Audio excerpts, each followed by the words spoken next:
Kerajaan sedang melakukan pembaruan yang sepatutnya bagi mewujudkan persekitaran perniagaan yang lebih baik untuk menarik pelabur asing ke negara ini. Perdana Menteri Datuk Seri Anwar Ibrahim berkata, antara langkah diambil ialah memudahkan urusan perniagaan syarikat-syarikat yang ingin melabur di Malaysia.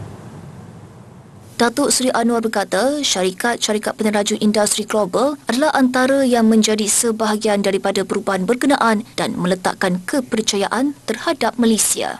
The confidence level and the ease of doing business seems to improve with the times. Now, Amazon Web Service announced major investments recently. From Europe, Infineon announced a €5 billion investment, which means that sense of confidence is there, and I think we have managed to attract and to ensure that Malaysia remain as an attractive destination for foreign direct investments. Berucap pada program Invest Malaysia di New York, anjuran Bursa Malaysia, Datuk Seri Anwar berkata Amerika Syarikat masih kekal pelabur utama di Malaysia. Though there is a recent increase in terms of investments and trade with China, United States have been the traditional player, and the total investments is still number one. Total investments into Malaysia, United States remain as number one. And not only that, we have benefited immensely from the involvement of US companies and investments into Malaysia. Datuk Seri Anwar yang berada di New York bagi menghadiri Perhimpunan Agung Pertubuhan Bangsa-Bangsa Bersatu UNGA ke-78 berkata Amerika Syarikat ialah rakan dagang Malaysia yang ketiga terbesar sejak 2015. Dari segi pelaburan dalam sektor pembuatan, Malaysia menerima pelaburan langsung asing FDI dari negara itu bagi tempoh Januari hingga Jun 2023 dengan nilai berjumlah 1.84 bilion ringgit.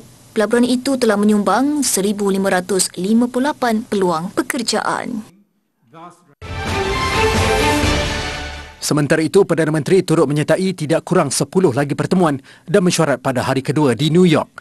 Seawal 8.30 pagi, Datuk Seri Anwar dan delegasi berjalan kaki kira-kira 15 minit dari hotel penginapan ke The Harvard Club of New York City untuk bertemu 15 syarikat terkemuka Amerika Syarikat yang tersenarai dalam Fortune 500.